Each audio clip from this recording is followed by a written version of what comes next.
The story begins on the Qianyuan continent, where martial arts reign supreme and the land is split into 4 grand regions. Martial prowess is ranked across 9 levels, from weak to legendary. It's said those at the highest level can defy fate itself and stand unmatched among armies. Yet among countless masters, one place commands the deepest reverence, for there appeared the youngest female warrior ever to reach the 9th peak, Wuxin. Even more curious, she was engaged to someone rather unique. That someone was Wen Ming, dreamily massaging his fiance's feet like a love-struck fool. Wuxin merely blushed and ignored his antics. The silence was shattered when a hot-headed minister barked accusations in court. He immediately filed a memorial denouncing Wen Ming for corrupting national order. Instantly, officials chimed in, demanding severe punishment. The court erupted into chaos, leaving Wen Ming dizzy and close to fainting. He fumed, believing everyone was ruining his dream of easy living. Once upon a time, Wen Ming had been a nobody. He was just an average office worker on Earth. After graduation, he naively believed his boss' empty promises, his reward for such faith, dying of overwork. Yet fate reincarnated him as a noble young master with a powerful lineage. He thought he could finally relax until his father got sent to the frontier.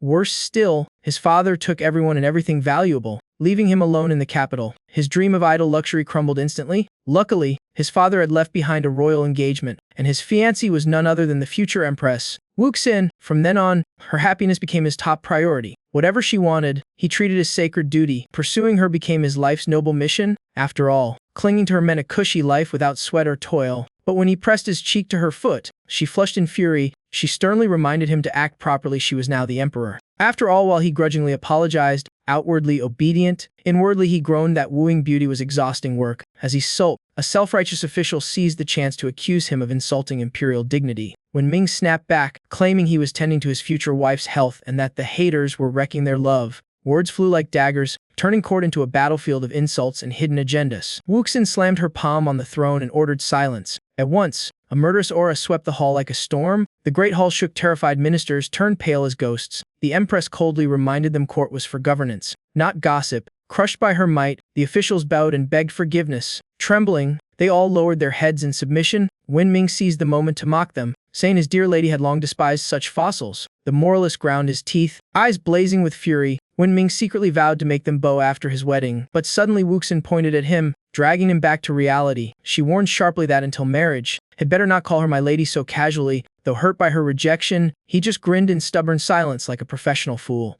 Wuxin sighed on her throne and ordered court proceedings to continue. Wen Ming muttered to himself that sooner or later, she'd yield to his family's way. But Wuxin's sharp ears caught it. She turned and asked what had said. Making him panic and cover with flattery, the empress gave him a brief glance, then shifted to the urgent matter of the northern frontier. A minister reported that scouts found the barbarian tribes amassing troops while the court was still unstable. Wuxin's face darkened in deep contemplation. Wen Ming puffed his chest, declaring the emperor need not worry, his father guarded that border. He bragged that his father was unbeatable. The barbarians could never pass. Though his boasting was excessive, Wuxin silently admitted his father's war hero status was no myth. Just then, a loud cry echoed from outside the hall. Urgent news had arrived. A man rushed in like a storm. He passed through the officials and knelt, offering a sealed letter. It was a Chuyu messenger bearer of bad news from the northern frontier. Hearing it came from the border, Wen Ming grinned. Assuming his father had triumphed, he bragged and mocked his rivals, calling it proof of his correctness. Wuxin coldly ordered the letter read aloud, while Wen Ming butted in, urging the messenger to emphasize his father's glory. The Chuyu inhaled deeply and announced that the barbarian tribes had invaded with 200,000 troops, and the Marquis Zhenbei rode out to meet them. Wen Ming still smirked, thinking all was going according to plan, but the next line hit like thunder. The Marquis Zhenbei had betrayed the empire and surrendered to the enemy.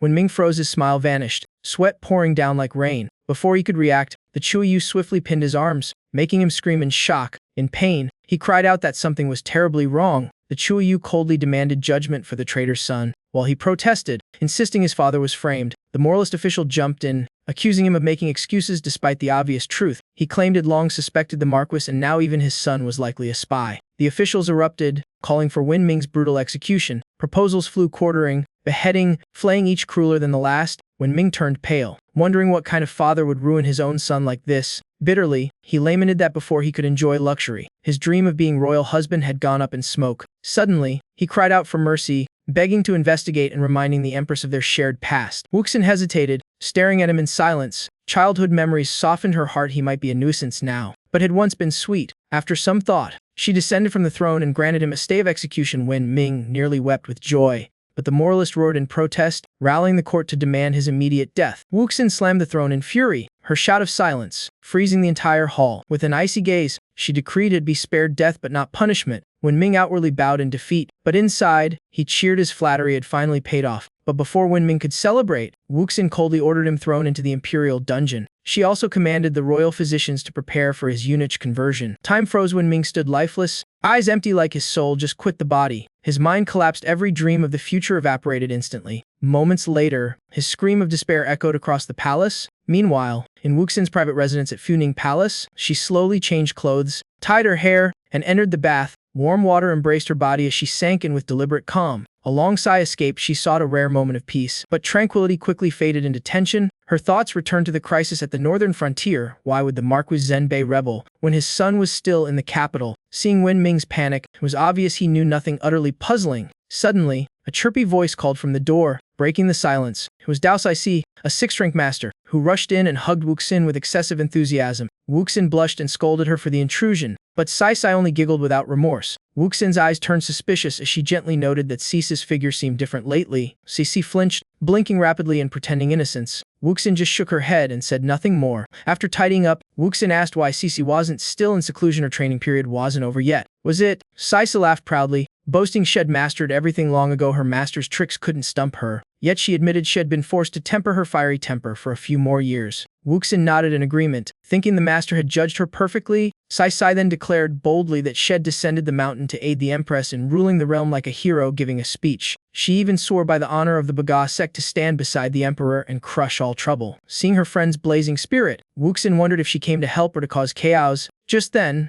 Wuxin remembered something important and said she had a matter to discuss. Saisi perked up excitedly, asking if there was rebellion or palace drama, making Wuxin doubt her earlier serious demeanor. Wuxin explained that someone she knew was troubled by a personal dilemma. She recounted how a benefactor once helped her, and she'd accepted an engagement out of gratitude. They'd grown up together. He was once gentle and devoted, but now she'd learned that benefactor had betrayed the empire. So she worried how to face the traitor's son or fiancé and whether his heart was genuine or false. Saisai raised a hand dramatically, telling her to hold that thought. Narrowing her eyes like an X-ray, she asked if the story was actually about Wuxin herself. Then she burst out laughing, teasing that it was a simple issue, making Wuxin angry yet still asking for advice. Saisai declared confidently that a man's deeds always betray his words if he's unfaithful. He'll slip eventually, so all they needed was a trusted person to secretly test his loyalty. Wuxin stayed silent, lost in thought. Then she patted Cece's shoulder meaningfully, saying she'd made her decision. Cece tensed, asking what it was. Wuxin replied bluntly she'd decided that Saisi would seduce her fiancé. Saisai froze on the spot, mind blank like someone just scooped her brain out. Moments later, a tragic scream echoed through Funing Palace. That night, strange noises echoed from another chamber in the palace. The chilling sound of knives being sharpened filled the air, sending shivers down spines. A cheerful mid-aged eunuch asked if Wenming was ready. While he lay tied up, bawling like a condemned man, he cried that Wuxin only said it to calm the court, begging them not to do it for real. But another eunuch stuffed a rag in his mouth, silencing all pleas. The blade hovered near his lower half as the man coldly warned that if he wasn't punished, his father's crimes would drag him down too. The eunuch added creepily that it would be over with one quick slice. While Wenming despaired, was he about to be the first transmigrator turned eunuch? Just as tragedy loomed, the door burst open with a crash that shook the walls. Dao Saisai stormed in, holding an imperial edict sealed in crimson, announcing the Empress decree regarding Wenming's purification. Wenming burst into tears of joy, convinced his Xiaoxin Sin still cared. The knife-wielding eunuch frowned suspiciously and examined the edict. Before he could finish, Saisai cut him off, declaring she would personally perform the castration. Wenming went completely numb, his brain simply shut down. Seeing Sais heft a massive cleaver, he burst into tears, begging the eunuch to come back, but the man had already vanished. Now alone, Saisai swung the blade down, shattering tiles and splitting the floor. Wenming panicked, crying that this had to be an assassination plot by Jia Renya. Saisai crossed her arms proudly, claiming she was the most trusted agent sent by the Empress herself. Wenming wanted to bash his head on the wall, screaming that he only wanted Xiaoxin Xin, not this lunatic, but Saisi ignored him, coldly pulling his pants down. He screamed so loud his soul nearly escaped. Then, Saisi suddenly froze mid-action like a statue. Her face turned scarlet as she muttered in confusion, unsure how to handle what she was seeing. Staring at the object, she hesitated on where to cut, while Wenming wailed in despair. Before he could finish his scream, a flash of steel sliced through the air. Blood sprayed violently, leaving both of them paralyzed in shock. Outside, the knife-sharpening eunuch sighed deeply, declaring that the Great Wu dynasty had just gained a new eunuch. Inside, blood flowed everywhere. Cece pale as a corpse, Wenming screaming in agony. Sai stammered that she had forgotten she faints at the sight of blood. And indeed, she collapsed right there amid the gore. Wenming howled like a madman, while she slept peacefully as if nothing had happened. Somehow, he crawled to the medical chamber, pitiful and bewildered. With trembling hands, he applied medicine while sobbing and cursing the insane palace maid who'd gone too far. Thankfully, she'd fainted early, otherwise had have lost his manhood for good. Just imagining it made him shiver, terrified of being found still intact, since that secret could cost him both heads. As he fretted, footsteps echoed outside the door. His instincts screamed danger, and who should walk in but the demon herself, Dao Sai. She beamed like she'd won the lottery, dragging along a eunuch specialist to check on the patient. The eunuch awkwardly clarified he wasn't a specialist, just the long-serving Hagong, famous in the inner palace. Wenming was wrapped tight in blankets like a human spring roll, not even a hair visible. Seeing that, Sai asked, while Hagong chuckled kindly, saying he was just hiding manly tears under the blanket. Wenming gritted his teeth, thinking, "You understand nothing, old fool." If not for fear of exposure, had have punched them both already. Yet Sai cheerfully added, "It's just two tiny cuts, still sisters at heart." Then to prove her point, she smacked the very spot that still burned. A scream like a tortured ghost echoed through the harem. She blinked innocently, asking, really crying, "Does becoming a eunuch hurt that much?" While Wenming shrieked, "It hurts a lot." She turned to Hagong, curiously asking how long it took for eunuch to heal. He scratched his head, saying it varied. Still, judging by Wenming's condition, he wouldn't die. Just one more brother added to the Imperial choir. Wenming silently fumed, vowing that if his father's rebellion succeeded, these two would be first to go. Before he could finish cursing, Hagong quietly excused himself, leaving him to Cici, who waved merrily like sending off a dear guest. Wenming swore he'd make her pay someday, but the instant his eyes met Sis's curious sparkle, he switched expressions, forcing a smile, flattering her as adorable and begging her politely to leave him be. She proudly insisted she was the best person to care for him until recovery. Wenming grew uneasy, certain Xiaoxin had sent her to spy on him. Suddenly, as if reading his mind, Sai softly asked whether had eaten anything since capture. His stomach growled on cue, loud enough to wake the palace mice. She calmly said she'd brought food, making Wenming reconsider. Perhaps this lunatic had a shred of kindness. But before he could decide, she ordered him to open wide like coaxing a child.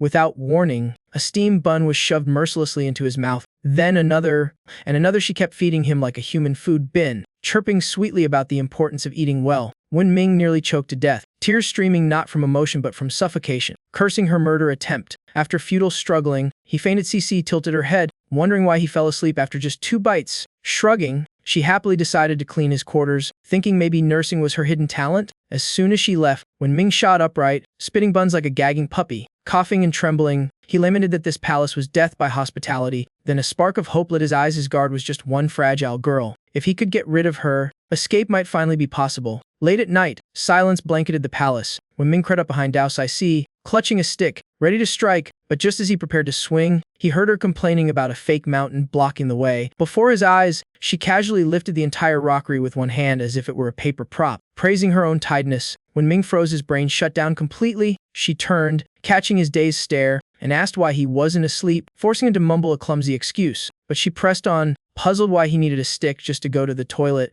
Wenming faked a painful grimace, saying he needed it to walk after being purified, and she nodded sympathetically. Once out of sight, he grit his teeth in rage, unable to believe such a small girl possessed absurd strength. Meanwhile, behind a nearby bush, someone trembled with anger. Wuxin appeared, her face stormy. After watching Wenming leave, she yanked Sai's ear, scolding her for actually cutting him instead of just pretending as planned. Sai cried that it looked ugly down there. Hearing that, Wuxin sighed, her tone darkening. Wenming had lost his value. Sai eyed her suspiciously, bluntly asking if she actually liked him, making Wuxin flustered and deny it. She insisted that once had become a eunuch, had have no ambition left, so interrogation was pointless. But Sai cleverly proposed another loyalty test without torture. She explained the palace latrine walls were low if he wanted to escape. Had used that excuse to climb over, so she'd set a trap outside. The moment he climbed, they have proof of treason, and right now, Wenming was doing exactly that. He scaled the wall like a cat, thrilled by how easy his escape seemed. Smirking, Wenming swore to find his father and reclaim his rightful place. Meanwhile, Cici suggested using torture to make him confess, giving Wuxin chills. Before they could argue, a distant scream pierced the night. Cici,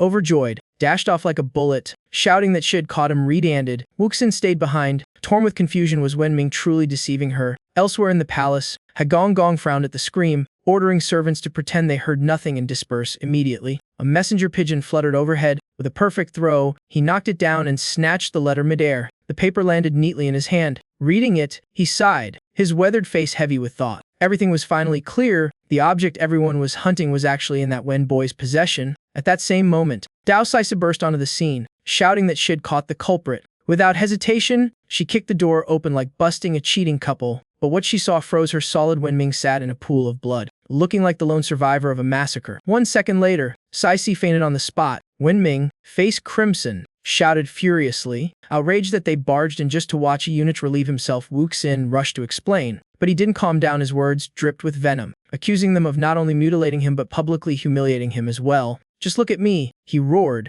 rising amid blood and agony like a defeated hero in a toilet battlefield. Wuxin panicked, dragging Dao Sisi as a human shield, shouting it was all a misunderstanding. When Ming kept up the tragic act, laughing bitterly as if performing a heartbreaking play, demanding they remember his suffering. Blood kept spurting like special effects in an endless tragedy, making Wuxin completely lose her composure. In a desperate escape move, she shoved Saisi straight into Wen Ming, hitting him square in the gut. The frail scholar flew into the wall with a pitiful curtain down on a painful defeat. Blushing furiously, Wuxin dragged Sisi away, muttering a hasty apology over her shoulder. Watching them disappear, Wen Ming slumped against the wall, a twisted, bitter smile on his lips. At last, had fooled them all. Far away, Wuxin fumed, grabbing Sisi's face and scolding her for ruining the plan and their dignity. Saisi groaned in pain, arguing that since Wen Ming was now a eunuch, none of it mattered, only angering Wuxin further. Yet after a pause, guilt flickered across Wuxin's face. His wounds were worse than Shed thought. She ordered Sisi to take proper care of Wen Ming this time and stop messing around. Before leaving, Wuxin warned her again to treat him kindly. Inwardly, she sighed in relief. Thankfully, he hadn't truly betrayed her. But just behind the wall, Wen Ming heard everything, his heart tightening as he realized their suspicion had begun. Bitterly, he cursed that if his wound hadn't burst during the escape, he'd be free instead of stuck here facing new torments. From a distance, Sisi's sharp eyes flicked toward the wall, suspicion gleaming. She muttered wearily that she wasn't as easily fooled as Wuxin and vowed to expose Wen Ming's truth. Some time later, in Wen Ming's chamber, he collapsed onto the bed, exhausted, bleeding, and battered, finally able to rest. Though escaping through the latrine had been possible, he wasn't stupid enough to bet everything on one route. Drawing from his past life movie logic, he figured an underground drain could lead him out of the palace safely. But suddenly the door burst open. Dao Saisi stormed in like the god of death. Arms full of bedding, she announced she was moving in, scolding him for sneaking around. Wen Ming panicked, hiding a spoon under the mattress. Saisi wasn't fooled, narrowing her eyes suspiciously as if he was hiding something. She set the bedding down matter-of-factly, leaving Wen Ming dumbfounded, asking why she was here and with all that stuff. Coldly, she replied that under Imperial orders, she'd oversee his meals and sleep, then abruptly began undressing. Wen Ming screamed in horror, utterly confused why conversation required pants removal. She coolly retorted that a eunuch had nothing to hide, even stripped bare. It was no big deal. In truth, she planned to extract secrets while he slept, since that's when men spoke most honestly. Wen Ming squeezed his eyes shut, stammering that this was wildly inappropriate. But when he peeked, something felt terribly wrong. To his shock, Saisi was kneeling between his legs in an undeniably suspicious position, sending him into utter panic. She calmly replied she was just applying medicine for him. He flailed like a fish on land, panicking and insisting he could do it himself, but she ignored him, pulled his pants down, and coldly said she didn't want to be beheaded for neglecting duty. He shouted about gender boundaries, but she shot back that eunuchs didn't count as men. While he cursed his fate for being bewitched, when Ming worried she'd soon discover he wasn't actually castrated, she suddenly pinned him down, frowning that it was just medicine, not a fever seizure. Then she froze, eyes narrowing suspiciously, mumbling that he might be hiding something.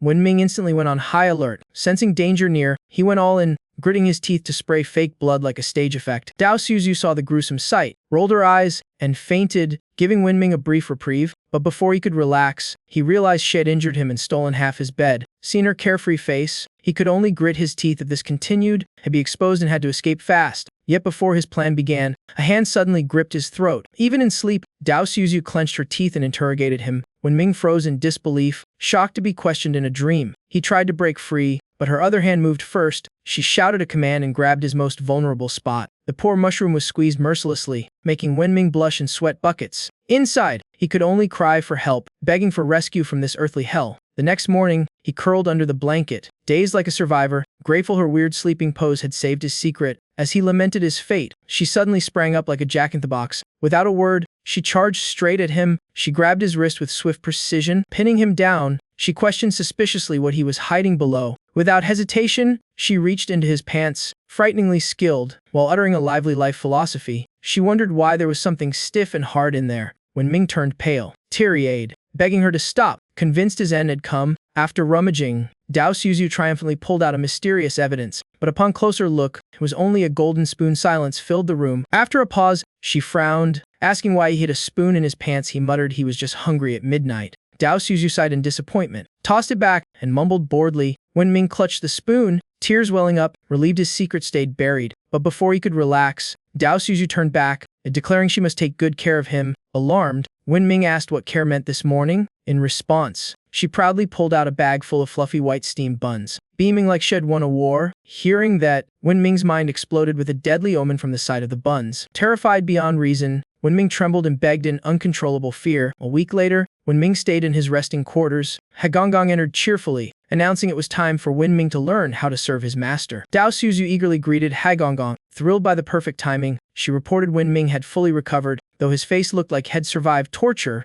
Concerned, Hagong cautiously suggested giving him more rest. Wenming instantly clung to him like a drowning man, begging to leave immediately. He pleaded to go anywhere but here, forcing Hagong to remind him he was wearing someone else's clothes. Unable to shake Wenming off, Hagong took him along, waving goodbye to Dao Suzu, who smiled dutifully. A week without suspicious signs, could he truly be innocent in Chen Bohus rebellion? Freshly freed from special care, Wenming begged not to be sent back to that woman. Hagong only mocked his misery. Suddenly, a strange idea flashed in Hagong's eyes. He patted Wenming's shoulder meaningfully, promising him a fitting job for a low-ranked eunuch, and Wenming gratefully bowed. Hagong seemed generous, but his sudden shift made Wenming uneasy. Soon after, Hagong's excited voice echoed from the Imperial kitchen, summoning Wenming. Wenming was assigned a task for poison. Seeing the feast, he nearly drooled with delight. Hagong confirmed but warned him to taste each dish only once for safety or face disaster. Knowing the rule yet unable to resist, Wenming devoured huge bites, shocking Hagong. Watching his gluttony, Hagong sighed outwardly but inwardly plotted. Seeing Wenming's usefulness, as Hagong pondered,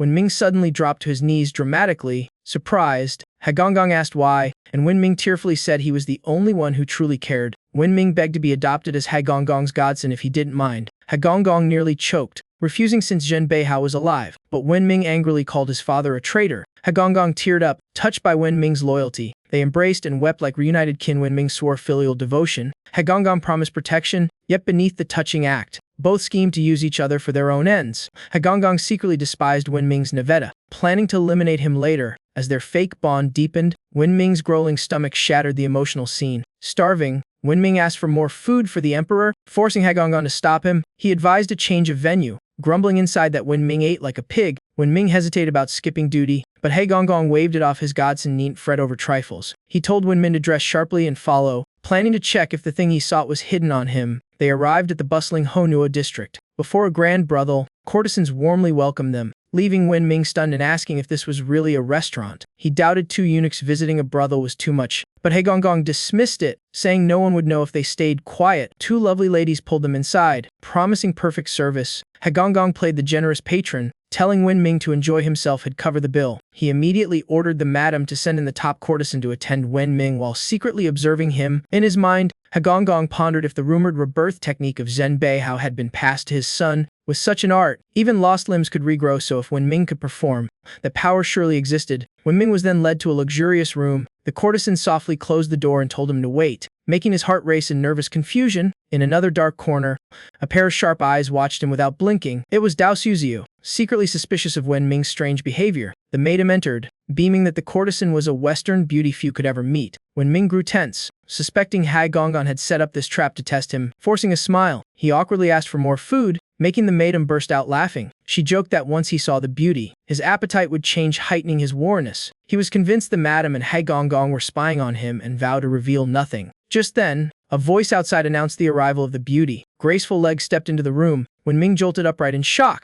Seeing the newcomer's face, he froze like thunderstruck, cursing heaven for her bizarre looks. The girl frowned disdainfully, mocking him as a clueless country bumpkin. Wenming stood dumbfounded, stammering without knowing what to do. The girl suddenly knelt, rolling out a red carpet as if welcoming nobility. She then turned and solemnly invited another in Lady Ruyan herself. Slender, elegant legs stepped onto the carpet, exuding unmatched grace. Each of her steps radiated dominance, shaking the very air. She was Liu Ruyan, the top courtesan of Ziailo, who gently apologized for keeping Wenming waiting. Wenming was dazzled by her beauty, stuttering helplessly, but he quickly turned away, reminding himself not to fall for Hagong's cheap trap. Just as he tried to stay distant, a soft hand suddenly touched his face. Ruyan tenderly asked if he was unwell, Seeing his blushing face and dripping sweat, she sweetly wondered if the heat was too much for him. Her stunning face drew near, making him yelp in panic. Wenming hurriedly turned away, muttering self-calming chants. While she laughed at his absurd reaction, Ruyan cheerfully offered to feed him fruit to cool down. Outside, the maiden bragged no man could keep secrets before Ruyan,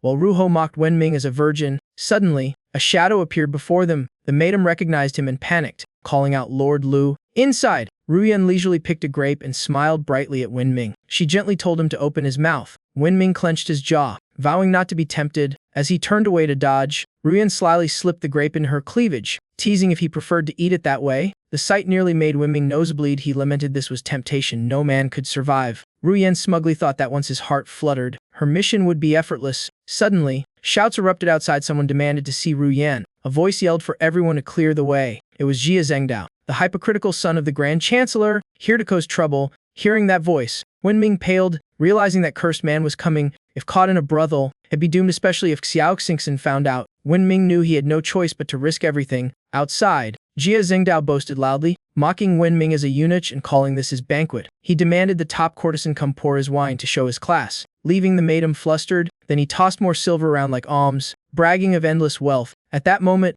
Hagong peeked out. He silently cursed the stupid noble brats for ruining his plan. Jia Zhengdao stormed toward the room, barging in without knocking, shouting to see the Western beauty. Spotting the scene inside, he hesitated, narrowing his eyes suspiciously, then asked if she wasn't already with a guest. Lu Ruyan quickly improvised, claiming her previous client fled in terror upon hearing his grand name. Jia Zhengdao nodded smugly, praising the man's good sense. Beneath the silky dress, Wenming had curled up, whispering praise for Ruyan's cleverness. Outwardly smiling sweetly, Ruyan seethed inside at Wenming's recklessness but held it in for the mission's sake. Jia Zhengdao lounged flirtatiously, showering her with flattery that froze her polite smile. In truth, she wanted to run from the lecher, but she couldn't offend such power. She smiled alluringly, offering him wine like a seasoned courtesan, voice honey sweet. Before she could pour, Jia Zhengdao grabbed her hand and stroked it crudely. He dropped all pretense, leaning in with vile words, forcing her to retreat and demand decorum. He only grew bolder, lunging to assault her, making Ruyan dodge frantically. She reacted lightning fast, twisting away from his filthy grasp, but under her skirt,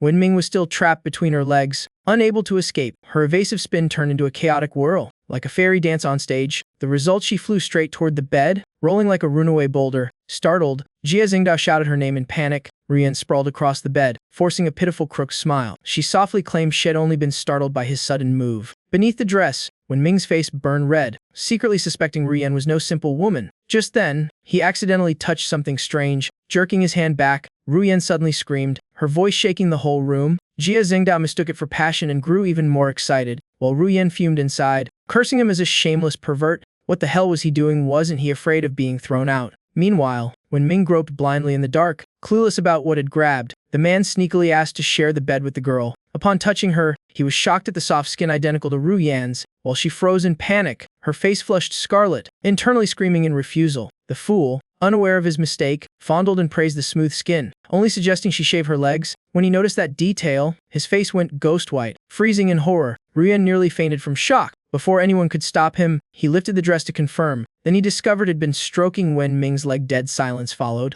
Then a horrified scream. Wenming was equally stunned, babbling he had no idea what happened. Jia Zhengdao grabbed his collar in rage while Wenming pleaded for peace. Ignoring him, the man demanded to know why he'd left the palace. Wenming sweated, saying Hagong gave permission. He didn't believe it, claiming no old eunuch would dare appear here. Hiding nearby, Hagong grew worried and decided to retreat for now, planning to investigate later. Inside, Wenming begged for mercy, but Jia Zhengdao coldly mocked that it was too late to cling for life. He ranted about being falsely accused before the Empress, losing her favor, then having his exam papers stolen, ruining his palace dreams. Ruyan clapped in support, calling his acts disgraceful, while Wenming awkwardly joked it was all in fun. Jia Zhengdao gritted his teeth, saying that wasn't even the worst part. The worst was being reassigned to care for horses' years of misery among manure. Wenming sweated and chuckled weakly, saying he thought the man liked horses. Jia Zhengdao admitted had rejoiced upon hearing Wenming was castrated. Even seeking pleasure in brothels, Wenming furiously exposed that excuse. Jia Zhengdao yanked Wenming up, declaring he'd hand him to the Empress as solid evidence. Making Wenming panic, he vowed to show no mercy despite their past. Wenming,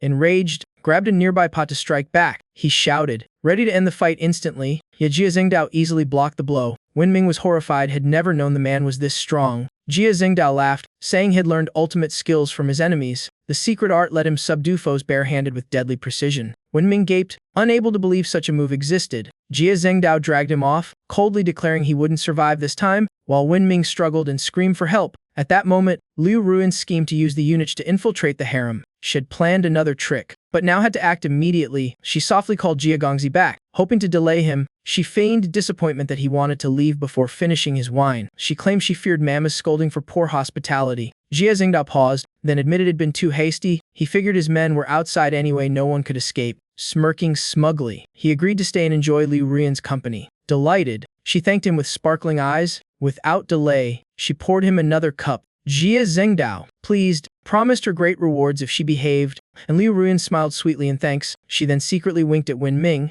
Wenming was utterly confused, unsure of her scheme or hidden motives. While he was still puzzled, she brought another cup of wine, smiling at Jia Gongzi. Yet in her hand, she held a small vial as well. As she offered the drink, she accidentally spilled it on the floor. Taking advantage of the spill, Liu Ruin leaned close, fending weakness. Jia Zhengdao laughed it off. She discreetly flicked her sleeve, releasing a faint mist from the hidden vial. Once he inhaled it, Jia Zhengdao froze, eyes wide like a statue. Liu Ruin secretly rejoiced her plan had gone perfectly. She feigned concern, asking if he felt unwell. Then she softly hypnotized him with gentle, coaxing words. He now looked dazed like a newborn chick. Wenming was alarmed, suspecting she used dark sorcery. Her strange act and tattoo convinced him she was tied to an underground group. Liu Ruin gently touched him, ordering him to erase his memory, and Jia Zhengdao repeated her words mechanically. She declared that after this sleep, he would obey completely. But suddenly, he sprang up, eyes blazing and shouting loudly. The reaction left Liu Ruin utterly stunned. He grabbed her drugged hand with killing intent. Gritting his teeth, he called her a demoness, while she gaped that he was awake.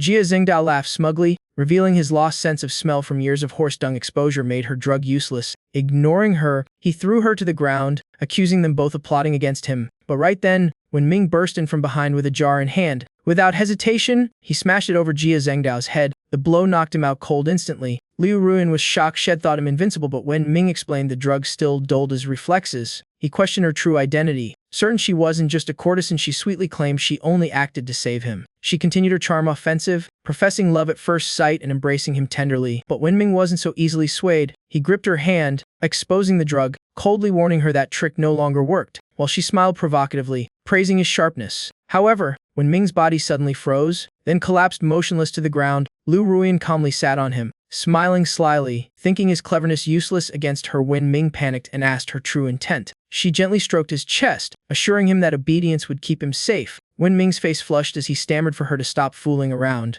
Heat surged through him, making him lose control and cry out miserably. As she was about to continue, she suddenly felt something strange beneath her. Liu Ruin's face turned crimson and her heart raced at the realization. She panicked, wondering how it came to this, while guards outside misread the situation and joked cheerfully. Inside, she turned purple with rage, pointing at him and shouting that he wasn't a eunuch. Wenming frantically tried to explain. Furious at the obvious evidence, she cursed the intelligence report for being disastrously wrong. Wenming wept, begging her to go easy on him. Her heart burned with humiliation upon discovering his true identity. Wasn't she now the one taken advantage of, her reputation at stake? With that thought, she decided to silence him permanently. Without hesitation, she plunged her dagger down. Wenming dodged and screamed in terror. He bolted, lamenting that even visiting a brothel could cost him his life. He cursed his endless streak of bad luck, but she wouldn't relent, chasing him like a cat after prey. Lacking martial skills, he was quickly slammed into the wall. Coughing blood, she screamed, calling him a vile degenerate deserving death. He shouted that killing him would ruin the mission tied to the Tian Lion sect. Her movements froze at his words. She denied any connection,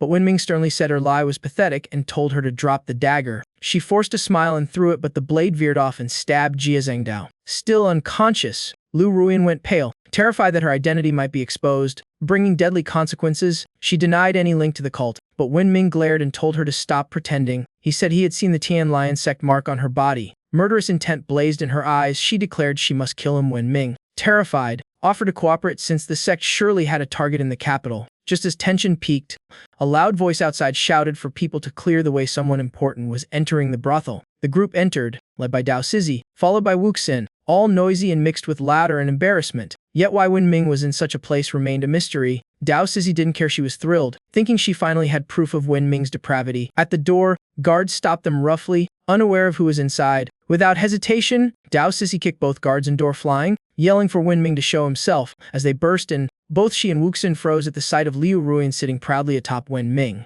Wuxin stood completely stunned by the scene. When Ming's eyes darted around spotting Wuxin, he leaped up and knelt as if greeting an emperor in a brothel. Liu Ruyan froze in utter shock. The person was none other than the emperor of the Wu dynasty, far younger than she had imagined. Moreover, the aura radiating from her was so overwhelming it rivaled that of her own master. But Dao Sissy wouldn't let it go, accusing Wen Ming of being a eunuch sneaking into a brothel with bad intentions. Wen Ming waved frantically, claiming eunuch Hai only invited him for dinner, nothing more. Before he could finish, a chill ran down his spine. Turning around, he saw Liu Ruyan smiling sweetly but with eyes sharp as blades. She warned that if he said anything wrong, she'd die, dragging him along. When Ming gulped hard and froze like a statue. After a pause, he pointed at Liu Ruyan, explaining she was a massage master treating him. Liu Ruyan quickly played along. Wuxin perked up, saying her neck hurt too and asked for a massage. Dao Sissy panicked and tried to stop her. Liu Ruyan's face stiffened like stone before she finally squeezed out a reluctant okay. Inside, she cursed Wen Ming as a bastard, while he grinned smugly, reminding her she'd set that story herself. She ground her teeth, warning that if he betrayed her again, she'd take him down with her. She began massaging, then suddenly smirked, claiming she'd pinned him earlier because she'd found a shocking secret on his body. Wuxin's curiosity flared. What secret was it exactly? Before she could answer, Wen Ming leapt up, pushing her aside and declaring he himself was a professional masseur. Puffing his chest, he bragged that his masterful skills had inspired Liu Ruyan to practice on him. Wuxin nodded approvingly, while Dao Sissy nearly fainted in outrage, shouting it made no sense. Wen Ming leaned close to whisper that now wasn't the time to fight, they had to fool the others first. Liu Ruyan agreed, thinking they needed a scapegoat fast. Just then, Dao Sissy pointed at Jia Zhengdao's limp body, demanding why a massage had left someone unconscious. She suspected they were hiding some deeper conspiracy. When Ming instantly covered his face and burst into tears, making up that Jia Zhengdao mocked his castration and tried to assault him, forcing him to fight back. Wuxin nodded seriously, sympathizing and calling Jia Zhengdao despicable. But before she could continue, Dao Sissy stormed forward, shouting not to trust Wen Ming so easily. She warned that waking Jia Zhengdao would expose every lie. Without hesitation, she slapped him repeatedly like a war drum. After a flurry of blows, Jia Zhengdao groaned awake, dazed and confused. His eyes darted around seeing Wen Ming. He roared with fury, making Wen Ming break into cold sweat. Thinking he was doomed, Jia Zhengdao bellowed in rage, repeating Wen Ming's name like a broken record. Dao Sissy lost her patience, slamming the table and demanding he spill the truth immediately. But Jia Zhengdao only laughed mockingly, saying Wen Ming becoming a eunuch was karmic justice, wasn't that worth celebrating. His words left both Dao Sissy and Wen Ming frozen like struck by lightning. Dao Sissy couldn't believe it, yanking him up and shouting that such a trivial secret couldn't be all. Jia Zhengdao scoffed, asking if she wasn't Wen Ming's enemy too, shouldn't his castration be party-worthy news. Liu Ruyan, watching from start to finish, felt smug. Her soul-charming butterfly incense had erased his key memories, leaving him unable to confess anything. Wen Ming silently praised her as one truly dangerous seductress. While everyone was still gossiping, Jia Zhengdao suddenly shoved Dao Sissy away, bragging that since Wen Ming was now a eunuch, had soon controlled power through the Empress. He arrogantly claimed he could easily replace Wen Ming and become the royal consort himself. But before finishing, a chilling voice behind him asked coldly, "Yo, so confident about being consort, are you?" He still puffed up, declaring as prime minister, everything was under control. The voice sneered, asking if the consort role was also in his grand plan. Only then did Jia Zhengdao's face drain as he recognized the speaker. He spun around in terror, soul nearly leaving his body when he saw Wuxin standing right there, eyes sharp as blades. Without hesitation, Wuxin coolly demoted him to 3rd rank and ordered him to work in the stables, leaving him begging like a man on death row. Before he could finish pleading, she slapped him so hard his dignity and humanity flew out together, warning never to approach again. The destructive blow sent him flying in a perfect parabola, smashing the wall and landing under the table, leaving Wen Ming and Liu Ruyan gaping like pufferfish before a shark. Liu Ruyan silently broke into cold sweat. Thank heaven she had acted rashly. That one slap's power was monstrous, utterly beyond her. Dao Sissy nervously eyed the flattened man, asking if Wuxin had accidentally killed him. Wuxin calmly replied it was just a fainting spell, not fatal. Sure enough, Jia Zhengdao twitched and woke, face dazed and confused. He mumbled incoherently, then suddenly looked as though a memory was surfacing. Wen Ming and Liu Ruyan both felt chills race through them. Danger was coming. Wen Ming panicked, recalling she'd said his memory was wiped. What if that blow just restored it? The two scrambled to stop him from speaking before disaster struck. As they panicked, Dao Sissy gleefully leaned in, demanding Jia Zhengdao expose all of Wen Ming's crimes. Jia Zhengdao inhaled, ready to spill everything. Wen Ming cut him off, pretending to spot a foreign object on his butt. Without hesitation, he yanked the dagger still stuck in Jia Zhengdao's rear, spraying blood everywhere. Dao Sissy, standing too close, got drenched and fainted dead away. Wuxin instantly rushed to catch her unconscious friend. Wen Ming seized the moment, suggesting they rush Dao Sissy to the Imperial physician. Wuxin agreed without question. She carried her friend out without a glance back, leaving Wen Ming loudly promising to take care of Jia Zhengdao. Once they were gone, Liu Ruian smiled, praising Wen Ming's quick thinking. He grinned wickedly and asked if she could erase the man's memory again. She stroked her chin, saying a good whack on the back of the head might do the trick. Wen Ming nodded approvingly. Simple and effective. He chose a flower vase as his tool for physical anesthesia. Jia Xingdao's face turned pale, trembling as he asked what they were planning. Wen Ming smiled kindly, lifting the vase like the Grim Reaper waving hello. A single decisive smash echoed, followed by Jia Zhengdao's final faint scream. Staring at the giant bump on the victim's head, Wen Ming exhaled in satisfaction, declaring the job done. Wen Ming tried to make peace, saying after all they'd been through, they were basically comrades now, but Liu Ruian snapped that she'd never team up with a fake eunuch. Wen Ming sighed, arguing that if the Tian Lion sect plotted in the capital, having him as an insider was an advantage. She coldly asked why she should trust his loyalty. He replied with an icy stare, revealing his father, Marquis Xinbi, had betrayed the court, and he himself was castrated by the Wu dynasty. Liu Ruian cut it, pointing out he wasn't actually castrated. Without arguing, Wen Ming pulled down his pants as proof, making her shriek and turn away from the blinding light. Reluctantly believing him, adjusting his clothes,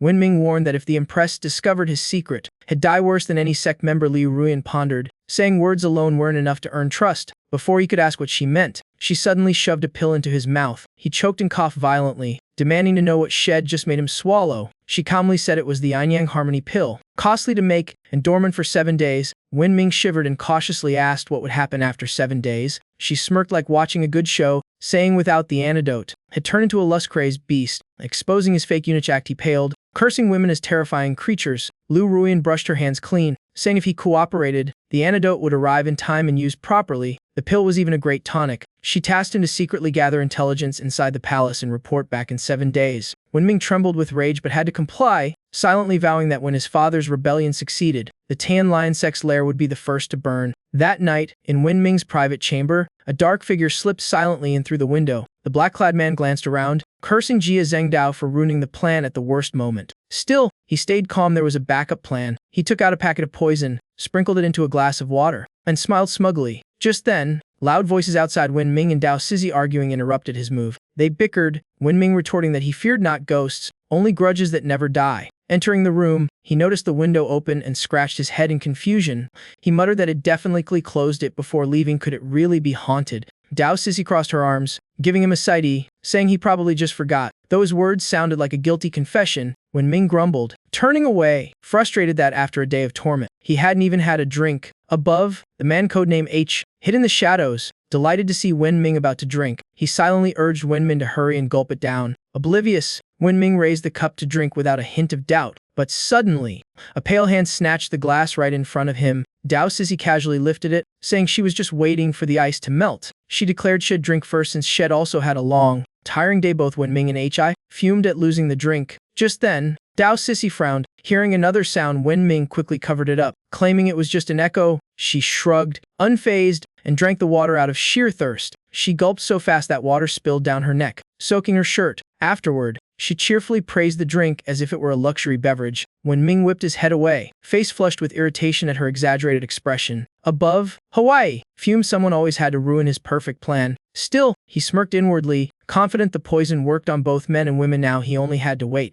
After drinking, Dao Sissy grew self-righteous, lecturing Wen Ming about morals until his face turned purple in annoyance. Eventually, he stormed out in search of water, but he froze upon seeing a notice forbidding water use due to a suicide incident. Furious, he threw the bucket and shouted, unwilling to walk 2 miles at midnight for a drink. I silently rejoiced. Sure, his trap had succeeded. A while later, Wen Ming trudged back, muttering he'd just wait until morning to drink. At that moment, Dao Sissy slyly asked if he was thirsty. He nodded honestly. Unexpectedly, she blushed, sweating, her eyes sparkling with feverish excitement as she too felt hot and parched. Without warning, she hugged him tightly, whispering something seductive, making Wen Ming scream in panic. He stammered for her not to get so close to his face, but before he could react, she forced a sudden kiss on him. After struggling, he shoved her away, yelling furiously that she'd stolen his first kiss. Yet Dao Sissy seemed out of control, mumbling it still wasn't enough. She screamed wildly, eyes glowing as Wen Ming fled in terror, calling on the heavens. He wasn't sure if the drug had affected him too or if she was trying to inspect his weapon. Without pause, she lunged again, grabbing and shouting for more. Terrified, Wen Ming bolted from the room while she shrieked like a beast. Black Robe urged her to finish the mission. They reached a well, and she still clung to him, insisting they could quench thirst there. Wen Ming was convinced she was using seduction to test his secret. Without hesitation, he grabbed her and jumped into the well. As they plunged, he cursed furiously, wondering what tricks she'd try underwater. Black Robe panicked, shouting as his plan collapsed, and leapt in after them, but midway, a dark shadow flashed by, freezing in midair. Late that night, a thunderous roar echoed from the Jia estate. Jia Renai erupted in fury. His son had been humiliated by the Empress, costing him his position. Jia Zhengdao explained it was Wen Ming's trickery before the Empress, but being shamed by a lowly man only proved his own weakness. Even so, Jia Renai vowed to avenge his son's disgrace. Hearing that, Jia Zhengdao brightened, glad to have his father's backing, yet the elder ordered him to stop everything and lock himself away to study for 3 months. The smile instantly vanished, and he left the room in silence. Jia Renai suspiciously asked a servant about his son's leg injury. The servant presented the dagger Wen Ming had used. Jia Renai examined it and suddenly froze. He realized it was a weapon of the Tian Lion sect. In the 14th year of the Xuanyuan reign, a great flood drowned the northern borderlands, leaving the people destitute. Rumor said a holy man riding a donkey came from the west to save the living and guide the dead. Local officials, displeased, arrested both the saint and the peasants, but the donkey transformed into a muscular powerhouse, knocking out soldiers and rescuing everyone. The tale of the saint and Tian Lion spread quickly, along with mysterious teachings about faith and peace. Jia Renai stared at the dagger, declaring it a clue tied to the Tian Lion sect once hunted by the court. He confirmed his suspicion that the Wen family had hidden ties to the sect. His aide bowed to request a carriage, but Jia waved it off. One dagger wasn't proof enough. He handed over a silver note, offering 100 taels to anyone who could track Wen Ming's connections. His aide scoffed at the small sum. Jia flared up, saying that was nearly half a month's pay for 4 generals, but the aide still called him stingy. Jia joked that he had more secret funds hidden under his shoe soles, making the aide panic and stop him from taking them off. The servant pinched his nose and sighed, saying others offered 1,000 taels just to find a missing dog. Jia sneered coldly, saying he had a grand plan to submit a memorial in 3 days exposing the Wen clan before the emperor and wipe them out. His aide eagerly praised him,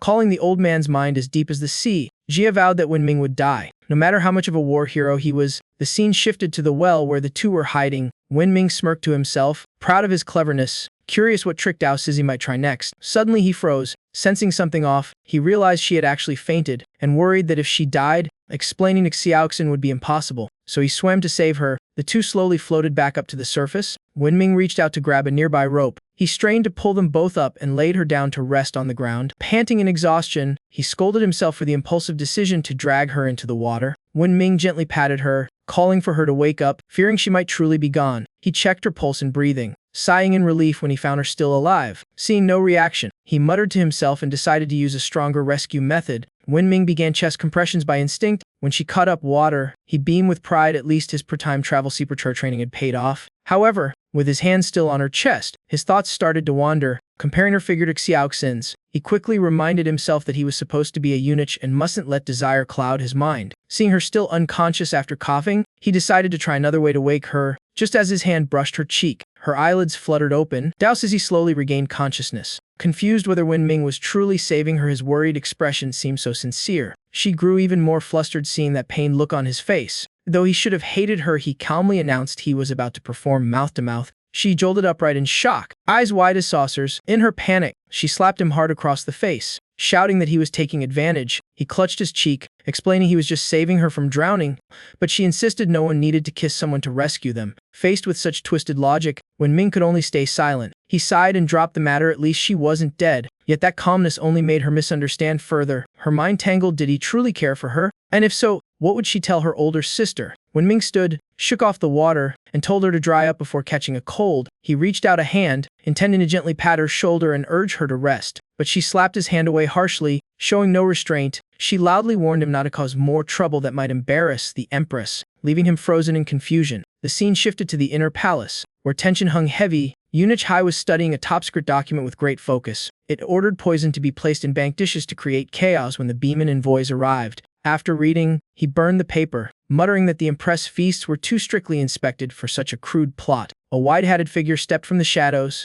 assuring him everything was calculated. Prince Wang had already made his move. Eunuch Hai recognized him, shocked, and called his name Huan Chanli. Half joking, he said if even Tianli had appeared, the prince must truly control the board now. Tianli replied calmly that both of them were key players in the plan, so no need for flattery. He stepped closer, saying he would stay in the capital to assist the eunuch and hoped for guidance. Deep down, Eunuch He grew uneasy, suspecting Tianli was here to monitor him for the prince. Tianli produced a vial of special poison, colorless, odorless, undetectable even by silver needles. Eunuch Hai nervously reminded him that food was pre-tasted, but Tianli reassured him the toxin worked slowly, taking half a day to activate. He described it as a poison that would make the victim's lungs wither until they suffocated to death. Eunuch gasped, saying he'd never heard of something so vicious, and asked its name. Qianli only smirked mysteriously. He slowly revealed the name: withered herb dust. 7 days later, in the palace courtyard under clear skies, Dao Cizi slumped on the stone path, gloomy after being forced to clean up before the envoy's arrival. From afar, she noticed Wen Ming sitting dazed and sensed something odd. She crept up silently from behind, suddenly shouting like thunder. She demanded why he was slacking off when Ming jumped, stammering that he was just resting for a moment. She eyed him suspiciously, asking if he was hiding something. He awkwardly showed a slip of paper, claiming it was notes to deal with the Beeman envoy. She immediately theorized that he was using the envoy to get close to her father, and that this was a major clue. Without hesitation, she lunged to snatch the paper, ignoring his flimsy explanation. She grabbed Wen Ming tightly, refusing to let him escape, making him struggle frantically. Before he could speak, she stuffed a bun into his mouth, his mind filled with panic and the feel of her soft body pressing against him. He worried that staying in such an intimate position might expose his true identity, yet pulling away might reveal he was spying for Liu Ruyan. Torn between options, he froze, unable to decide, while she stayed so close he could barely breathe. Just then, a loud cry announced the Empress' arrival. Shaking the entire courtyard, the royal sedan halted, and tension instantly filled the air. The Empress had just arrived when strange noises came from Wen Ming's direction. The trio glanced at each other awkwardly as Wuxin sternly demanded an explanation. She coldly called Wen Ming by name. He tried to slip away but was caught immediately. Wuxin pressed him, asking if Dao Cizi's claims were true. Wen Ming flusteredly explained he hadn't harmed her at all and even offered to be searched. But Dao Cizi found nothing suspicious. Yet she refused to stop, yanking his robe and suspecting he hid more. After spotting a shady pen, Wen Ming screamed at being frisked before the Empress. Unable to bear it, Wuxin smacked Sisai on the head to knock sense into her. She sternly scolded her, forbidding bullying Wen Ming, then dragged her away by the ear despite her loud protests. Wuxin hauled her off, leaving Wen Ming frozen in shock. Seeing no one watching, he finally exhaled in relief. Wen Ming thought thankfully his daily body training saved him, otherwise his eunuch secret would have been exposed. He muttered that only 1 week remained to meet Liu Ruyan for the antidote. He hoped the palace defense map would be valuable enough to win her trust. Meanwhile, Hagong walked while scheming, fearing that if Wang Yi succeeded, his years of plotting would crumble. He vowed never to let Wang Yi or Huang Qianli know and must find the Wen family's lost ultimate art first. Passing by, Hagong saw Wen Ming asking guards to exit the palace under the pretext of buying gifts for envoys. The guards allowed him. Wen Ming politely thanked them and strode out the gate. Hagong watched from behind a stone pillar. Suspecting Wen Ming was using his name for secret reasons, he grinned inwardly, sensing a golden opportunity at last. Wen Ming left unaware, while Hagong quietly tailed him. Meanwhile, Wuxin brought Cici to a private room and ordered guards to keep strict watch. The guards obeyed and immediately withdrew. Wuxin sat on the main seat, her eyes filled with thoughtful concern. She softly said she had secretly watched Wen Ming for days but found nothing strange. He seemed clean. Sais instantly objected, insisting he was definitely hiding something. She passionately declared more time was needed to expose his deadly secret. Wuxin squinted, hinting that with Cisa's nature, it might all be pointless, but Cici flattered her, claiming she just wanted to help. Wuxin tilted her head, eyes piercing straight through her sister's heart. She bluntly asked if Cici had started falling for Wen Ming. Hearing that, Sai choked on her drink. Coughing violently, she flailed in denial, crying to the heavens that it was impossible. She pouted, saying she still wanted to torment him, plus, he was just a eunuch. Wuxin chuckled softly, saying that reaction spoke volumes. She calmly added that Wen Ming was smart and handsome, so liking him was understandable. Sai screamed in frustration, begging Wuxin not to misunderstand her. She grimaced and asked if she was called here just for teasing. Wuxin nodded, then corrected actually. It was to discuss strategy for the envoy's visit. She then seriously analyzed the political situation, emphasizing Zembe Marquis' tangled ties with the northern barbarians. Cici refused to back down, confidently pulling out a map she had long studied. She spread the map on the table, urging the Empress to inspect every key location. She pointed at Yan Yun Pass and thoroughly analyzed its military importance. Then she commented on the unusually long silence from Zembe Marquis. She concluded that the northern barbarians' strange behavior meant it wasn't a simple diplomatic mission. Wuxin countered that though the analysis made sense, if Wen Ming stayed in the capital, Zembe Marquis could stall using it as an excuse. Cici laughed gleefully, praising Wuxin for hitting the mark. She said sternly the northern envoy came not for diplomacy but to secretly extract Wen Ming. Wuxin took a deep breath, realizing the plot was far beyond expectations. She shouted for her subordinates, and a female voice answered from outside. Wuxin immediately asked about the northern envoy's whereabouts. The subordinate reported that the 3 envoys skipped the palace and secretly went to Kaiwa Pavilion. Both repeated the name, and Cisa's eyes lit up. Everything was clear now. She instantly proposed heading to Kaiwa Pavilion, certain the truth awaited there. At Kaiwa Pavilion, Wenming was surrounded by flirting beauties, frantically insisting he had no time for fun, but they wouldn't relent, pleading for him to stay and chat. Leaving him flustered, Wenming clenched his pants, reminding himself to grab the antidote fast and flee. Suddenly, a loud call for the manager came from outside. A mighty northern man with 2 guards entered, clearing the crowd and introducing himself as Dear, northern envoy. The madam hurried to greet them, while his aide shouted to bring out the prettiest girl. She nodded obediently and led the group to a private room. Then she whispered to Ruhoa to alert Da Hu and the local magistrate. The deputy envoy warned not to forget their mission, but Dear snapped, grumbling about not even having a proper meal. Just then, he caught the gaze of a young lady staring at him. He lunged to grab her, dragging her along as she panicked, trying to explain about the current guest. Wenming watched from afar, growing suspicious of their true identities. One of them turned to glare at him, making him nervously wave and deny knowing them. The man sneered and turned away disdainfully. Wenming frowned, guessing they might be fake envoys. Feeling the poison flaring up, he decided to retreat immediately. But as he stepped out of Kiowa Pavilion, Hagong spotted him, silently tailing with suspicion. Wenming clenched his teeth, shouting for help and calling Liu Ruyan to save him. He rushed forward just as Liu Ruyan stepped out from inside. They crashed straight into each other. Both fell to the ground in an awkward heap. Liu Ruyan got up, scolding him for charging like a lunatic. While he snapped back that he couldn't see through doors, she shoved him away, threatening him not to let his third leg touch her again if he valued his life. Wenming shot back, blaming it on the poison brought by that man. He quickly shut the door, handed over the defense map, and urged her to give the antidote before he exploded. Liu Ruyan was startled, not expecting him to finish the task so fast. She frowned, urging him to drink the medicine quickly so she could gather intel in the palace. Wenming took the pill, sighing that he'd finally be rid of this troublesome woman. Just as he was about to drink, the door burst open and the pill flew off. Wenming cried to the heavens as the antidote fell away. Dear suddenly appeared, pulling people inside. Wenming hid behind the door, muttering curses at fate. The envoy grinned smugly, praising Central Plains for its stunning women. Liu Ruyan steadied herself,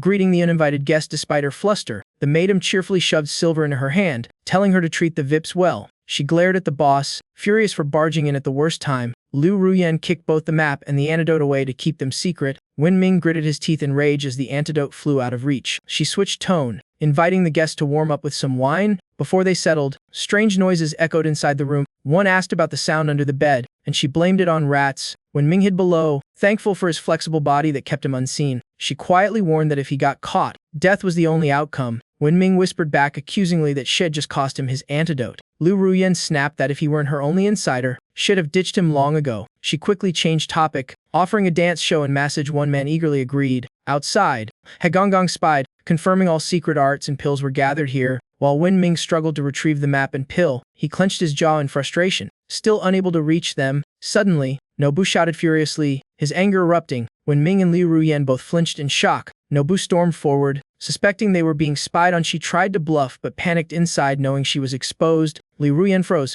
completely unsure how to react. One northern man angrily taunted, calling the hidden one a coward. Instantly, the door was kicked open, slamming into his face. He flew onto the bed like a tossed sack. Hagong entered coldly, ordering to strike directly without pretense. He leapt high, shouting for all to move aside and declaring his rebirth of severed limbs plan. The northern men froze, realizing he was a level 8 master, likely an assassin from the martial dynasty. As they prepared to fight, he darted through like lightning. He effortlessly seized both the pill and the crucial map. Hagong smiled in satisfaction, finally reclaiming the treasure. Dear suddenly struck back, snatching the items and mocking him arrogantly. Hagong fumed with fury at being robbed right before his eyes. The two clashed violently for the prized relics. Under the bed, Wenming cursed the heavens as they battled over his antidote. Both unleashed deadly moves to finish each other quickly. Hagong strike hit Dear's chest, making him stagger. As the treasure flew toward him, Hagong reached out, shouting to claim it. Suddenly, Naobo appeared, launching a surprise attack. The blow hit Hagong's abdomen hard, leaving him dizzy. He groaned, enduring waves of pain. Despite it, he twisted around, countering and seizing Naobo's arm. Naobo was locked down, his body completely immobilized. The pill and map rolled near the bed, making Wenming silently rejoice they were within reach. Dear roared in frustration that the old man was still so strong and fast. Hagong snarled back, saying no one understood the pain had endured. He unleashed his ultimate technique, shaking the whole room. The overwhelming force hit Liu Ruyan too, making her scream in agony. Blood spilled from her lips as her internal wounds deepened. After the move, Hagong staggered, drained of strength. He quickly grabbed the pill and map before retreating. Seeing his power, the two northern men trembled, not daring to advance. He burst out laughing, proudly declaring no one could stop him. Dear gritted his teeth, drawing a dagger, vowing not to let the enemy escape. Liu Ruyan tilted her head, mockingly asking about the dagger's origin. Without replying, he hurled it straight into Hagong's body. He ordered his men to chase and capture the target alive. Just then, Cece's commanding voice rang out. Sai and Wuxin stormed in with troops, shouting who dared cause chaos in broad daylight. Li Ruyan groaned on the floor, annoyed for getting dragged into the brawl over the map. A hand slowly reached out from under the bed. Wenming crawled out, quickly pulling Liu Ruyan, startling her nearly into a scream. Wenming groaned in pain, making Liu Ruyan worry he had been poisoned. Beitier glanced outside, spotting Empress Wuxin herself. Wuxin stood tall in the distance, her icy gaze fixed on him. Now Bo warned she might have sent assassins, but Beitier scoffed, ready to risk it all. Before he finished, Wuxin swept past both like the wind. The two gaped she had somehow gotten behind them already. Wuxin ordered Kangho Pavilion sealed tight, no one leaves. Soldiers obeyed instantly without hesitation. She turned to Cece, warning that without Wenming, the ministers would attack. Cece vowed to handle it. Beitier cut in suspiciously, questioning their true intent. He shouted, demanding if the military display meant they planned to arrest them. Wuxin smirked mockingly, feigning surprise at such a savage. Cece interjected, explaining they were northern envoys but had just fought someone. Wuxin coolly showed no concern. She waved her hand, ordering them brought to the palace to save time. Beitier seethed inside, secretly deciding to accelerate their plan. Now Bo placed a hand on his shoulder in warning. He softly cautioned that the Empress was a supreme master. Now wasn't the time to act rashly. Beitier growled, agreeing to retreat. Cece suddenly had a suspicious thought. She quickly suggested the group might be colluding with Wenming and must be watched. Wuxin agreed, having already sensed the barbarians' killing intent. Cece asked why she still let them leave. Wuxin smiled, saying an insect's killing aura couldn't scare a dragon. Cece nodded,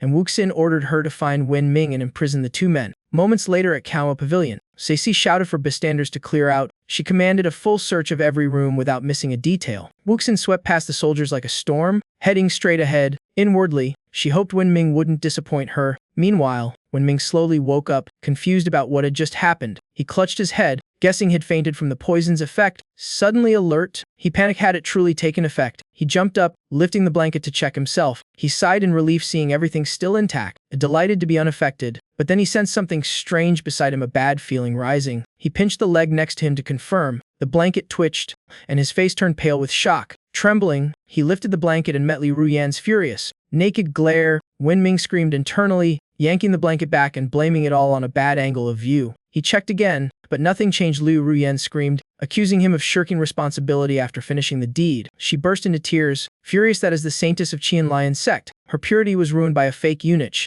Wenming awkwardly denied it, blaming her for being stronger if had been drugged. He couldn't do anything, but she shouted she couldn't resist only because she was wounded. The thought of silencing him instantly arose in her mind to keep the sect from finding out. Wenming squinted, sensing her murderous intent. Without hesitation, he grabbed her hand and pulled her up to face him. She shrieked, thinking he struck first, but Wenming frowned, saying he just heard her plan to kill him. She froze, terrified he could read thoughts. Just like the legends, she cursed, revealing that when the Qian Lion Saintess fuses with someone, they share both inner power and linked minds. Wenming realized he was absorbing her Kai. He grinned, thrilled as his energy surged like had just received a massive buff. Wasting no time, he snatched up his scattered clothes, dressing while running. He shouted that with new power, no one could stop him. He'd start a coup and find his father, leaving her fuming behind. Liu Ruyan screamed threats, vowing he wouldn't escape responsibility. She kicked the bed furiously to vent her rage. Wenming suddenly yelped Midran as pain shot through his leg, confused by what happened. She gritted her teeth, explaining their bodies were now linked to share her pain and her spy duty. Wenming turned back, asking if he could opt out of this bond. Without a word, she drew a dagger from under the pillow. Her intent clear, she pressed it to her neck, declaring if she failed the mission, had die with her. Wenming paled, frozen in terror. Li Ruyan, face wary and voice trembling,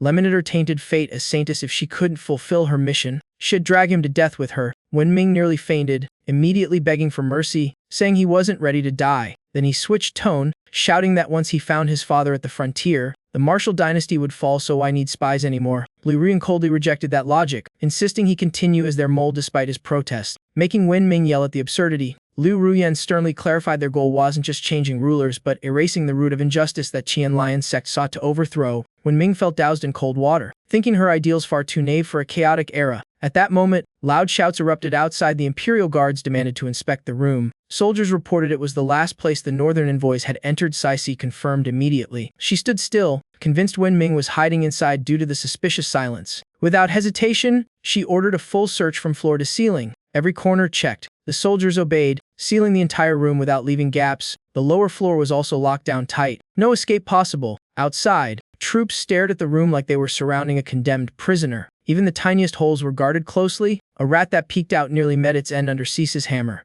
Luckily, the blow hit the door instead, sparing the unlucky rodent. Cixi hefted her hammer proudly, shouting that this time Wen Ming had nowhere to run. Just then, Wuxin arrived, asking if this was the last room. Cixi confirmed. Without waiting, Wuxin kicked the door open, ordering an immediate search. A sweet female voice called from behind the curtain, asking who it was. She pretended to sound shy, excusing herself for being improperly dressed. Cixi ignored her excuses, commanding a thorough search. The guards spread out to check every corner while Wuxin approached the bed, asking about Wen Ming. The voice inside calmly denied knowing anyone by that name. Suddenly, Cixi stared at the bed and yanked the curtain aside. Liu Ruyan shrieked in panic. Cixi looked around the bed suspiciously, suggesting she check personally to be sure. Seeing socks and undergarments scattered, her gaze instantly turned sharp toward Liu Ruyan. Liu Ruyan hastily picked them up with fake grace, offering them as gifts if Cixi liked. Cixi nearly spat blood, scolding her for being shameless and tasteless. She shoved everything aside, declaring that if he wasn't on the bed, Wen Ming must be under it. As she knelt to check, Liu Ruyan cried out to stop her, but Cixi already peeked underneath and suddenly gasped in shock. She announced the space was completely empty. In truth, Wen Ming had climbed to the ceiling. Cixi still refused to give up, sensing something off with his escape pattern. Sweating above, Wen Ming silently thanked Liu Ruyan's Kuai for giving him the strength to hang there. Cixi, still unconvinced, barked that there must be a hidden passage. Seeing the mess worsen, Liu Ruyan panicked, begging them not to destroy her belongings. Suddenly, Cixi's kick hit the bed frame, producing a strange metallic click. Wen Ming, clinging above, felt his heart leap out of his chest. He tightened his grip but accidentally made a loud noise. Cixi immediately turned toward the sound, shouting suspiciously. Wen Ming went pale inside, while Liu Ruyan whispered she'd distract them for his escape. Cixi moved toward the bed. Guessing he was inside, Liu Ruyan quickly pulled up the blanket with an awkward smile. Claiming Shed just sat on it, she suddenly swung her leg to block view, giving Wen Ming a chance to land silently like a cat, then flirted, saying she just liked showing her leg. Cixi warned her sharply not to try tricks under her watch. She scanned the ceiling, frowning, annoyed her guess had been wrong. Furious, she yelled to tear apart the bed and check thoroughly. Liu Ruyan cursed inwardly, while Wen Ming muttered the same in misery. Just as tension peaked, Wuxin's calm voice cut through the chaos. Wuxin reminded her of the Emperor's rule not to destroy civilian property over personal matters. Cixi froze, then was ordered to withdraw and compensate. Cixi's face drooped like a board as she reluctantly obeyed, grumbling under her breath. Seeing them leave, Wen Ming finally exhaled, thinking he'd truly escaped death. But before he could relax, he froze when Wuxin suddenly stopped. That night, in Hagong's dim chamber, he was being bandaged by servants after the earlier clash. Rubbing his back and spreading the map, he grinned, thinking he'd stolen the Wen family's secret art. But as he looked closer, his expression slowly changed. Something fell off. His face turned pale. It was a palace guard layout, not a cultivation manual. Eyes wide, he was bewildered, had clearly snatched it during the transfer. Slamming the table, he cursed Wen Ming as a scheming brat who'd tricked him. A trembling servant asked if he needed help. Then he noticed another sheet lying nearby. Picking it up, he sensed something odd and hurriedly compared both. Suddenly, like a man possessed, he dashed out toward the nearest light. Under the lamp, Hagong stared at the two drawings, then screamed in delight. Had cracked the code. He linked the palace locations to acupoints, viewing the palace as a body's meridian system. Without delay, he began cultivating, merging the Wen art with the pill he'd seized. He pulled out the precious pill, still warm. Without hesitation, he popped it into his mouth like candy. Instantly, searing pain racked him, his body convulsing as if struck by lightning. Though gritting his teeth in agony, he groaned in awe at the strange energy flow. A eunuch screamed at the sight of blood, but he calmly said he was changing blood. Before finishing,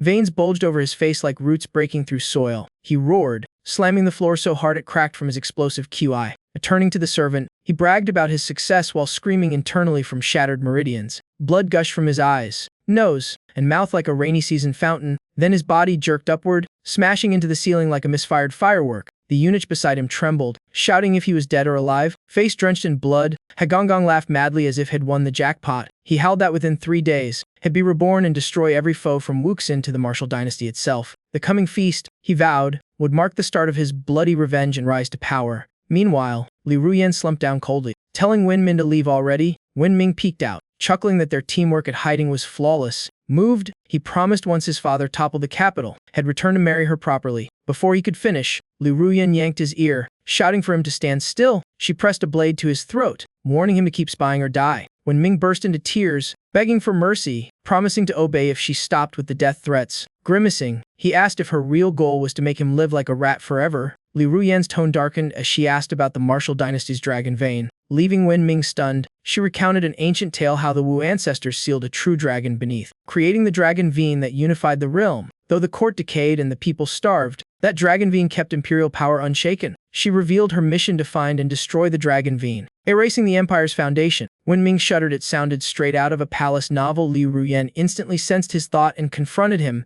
Wenming awkwardly denied it, claiming he'd just recalled an old story, while cursing himself inside for forgetting she could read minds. Liu Ruyan sighed in relief, telling Wenming to drop his weird thoughts since he now carried all her power. She declared that from now on, he must shoulder her duty and restore order to the world. Wenming froze for a moment, then accepted. Realizing he must hunt for the dragon vein, Liu Ruyan blushed suddenly, rushing to add one more important thing. She warned that after their act, the Heavenly Lotus Sect mark would automatically transfer, so he must check carefully to avoid exposure. Wenming panicked and stripped to check, shocked at how bizarre this sect could be. Seeing him fumble around his sensitive areas, Liu Ruyan was too embarrassed to look. Finding the mark right on his water faucet, he sighed in relief. Exposure would have been disastrous. Wenming groaned to the heavens, cursing his fate and turning to leave. But Liu Ruyan suddenly stopped him. He turned back, frowning. Asking what now, she averted her gaze, stammering a warning to be careful when seeking the dragon vein. Wenming asked in surprise if she was worried about him, only to be scolded she just didn't want trouble if he died. He laughed, promising to finish quickly so she wouldn't get dragged, and she got angry and kicked him out. Yet inside, she scolded herself, calling him a fool who couldn't read a girl's heart.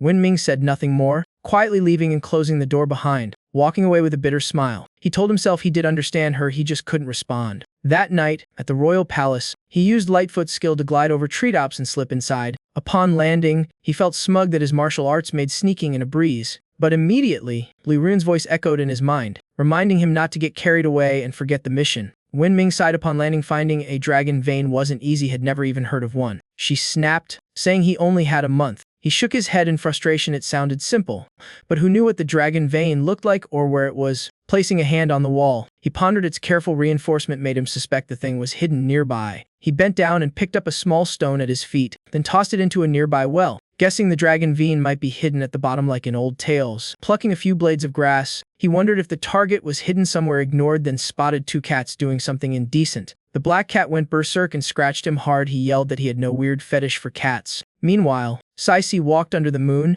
grumbling about failing to catch Wenming despite his shady behavior. Hearing Wenming yelling at cats, she grew alert. Had appeared somewhere suspicious again. Saisi was startled, thinking this guy definitely had issues, always lurking like he was hiding something. She decided to tail him quietly, while Wenming, oblivious, planned to bathe and rest. A while later, he returned to his private room in the Mirror Affairs Hall. Saisi crept after him, frustrated from stalking so long without finding anything odd. Wenming pushed open his door, changing clothes and sighing in relief that the weird beast hadn't followed. Soon, the bath barrel was filled to the brim. He soaked in the warm water, finally feeling a bit of peace. But Liu Ruyan's voice snapped at him again, scolding that had barely started and was already resting. Wenming groaned that had searched everywhere he could, and his current identity limited where he could go next. She suggested he approach the Empress for intel since wandering blindly was pointless. He brushed it off, saying he'd handle it himself and didn't need reminders. Saisi, hiding nearby, heard everything, trembling with anger and vowing to catch him red-handed. Liu Ruyan kept encouraging him,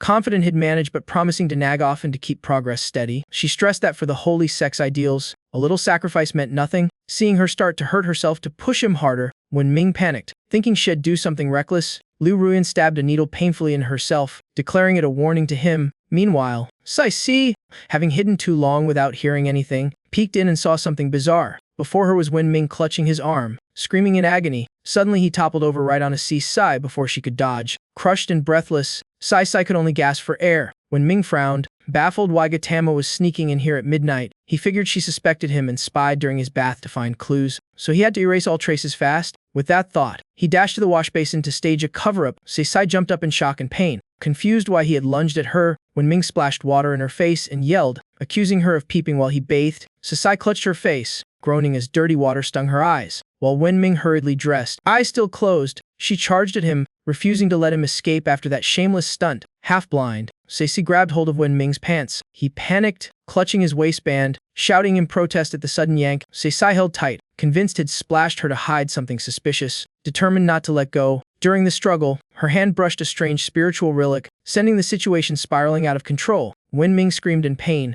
eyes wide, while she froze, unsure what bizarre thing she had just touched. Meanwhile, at the royal palace's northern barbarians' reception hall, Nabu tilted his head back drinking wine, studying the exotic architecture around him. He remarked the style was diverse but complained the wine was bland and lifeless. Beidai quietly reminded him this trip wasn't for drinking but for a serious purpose. Nobu sighed, telling him not to kill the mood, then praised the martial dynasty's empress for her overwhelming aura. Completing their mission might be tough. Beidai smiled, noting that the ones targeting the empress weren't just the northern barbarians but other forces too. Nobu asked in shock who else, but was cut off midway. Before he could finish, a mysterious man entered with an unreadable smile. It was Huang Qianli, the powerful aide of the prince. Beidai greeted him, confirmed his identity, and asked the reason for this sudden visit. Huang Qianli smiled and said he came to remind them of the banquet plan the prince had arranged, expecting their commitment afterward. Beidai agreed at once, promising a long alliance if they received the Yanyan lands. Huang Qianli nodded in satisfaction, saying they should all enjoy the drama soon to unfold.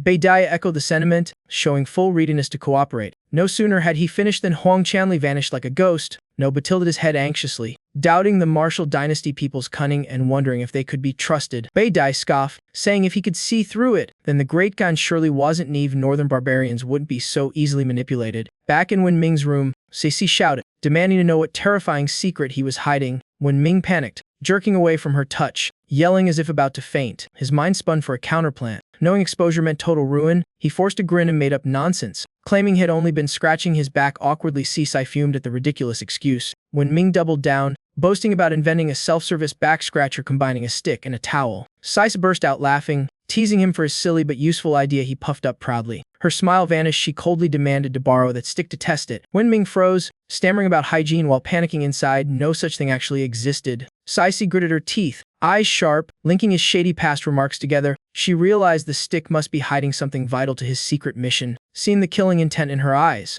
Wen Ming felt a chill this time. Discovery seemed inevitable. Ceci advanced like an interrogator, ordering him to hand it over. He backed away step by step. Her stern stare read every lie on his face, cornering him until he had no choice but to use his old trick. Thinking fast, he gathered inner energy at his fingertips, ready to put on a show. Ceci sensed danger immediately, spinning to a defensive stance. Her eyes widened as he stabbed himself, blood splattering all over her like a horror movie. The sudden gush left her dizzy. She screamed like she'd seen a ghost. Reeling and disoriented, she collapsed, mumbling in a daze about all the blood. When Ming exhaled in relief, his inner power had shielded him, making the fake injury look perfectly real. He groaned inwardly, feeling like this troublesome woman had drained his life dry. Not far away, in Kongwa Pavilion, chaos was brewing too. The maiden brought a high-ranking official, summoning Liu Ruin to pour wine at his special request. She bowed politely, promising to serve Lord Shen attentively, which delighted him. They toasted and chatted, the atmosphere refined. She gently offered wine, and he smiled in return. Suddenly, a sharp pain shot through her hand, breaking her control. Before she could react, she accidentally flung the wine right into the powerful guest's face. The maiden nearly fainted, scolding her furiously, while Liu Ruin fumed, blaming that damned eunuch. Unexpectedly, Lord Shen became infatuated, thinking Shed catered to his bizarre tastes. Both were stunned. Elsewhere, when Ming sneezed nonstop as if someone was cursing his name, wiping his nose and grumbling about catching a cold, he cursed the endless torment. While dressing, he noticed a small vial had fallen from Ceci and curiously picked it up to sniff. After smelling it, his eyes lit up. This was a rare treasure that could flip his situation around. 3 days later, in the Imperial kitchen, chaos reigned as preparations for a major event were underway. Eunuch High-Paced embarked orders, threatening harsh punishment for any delays. Suddenly, he spotted Wen Ming sneaking around in a corner. Turns out Wen Ming was stealing food,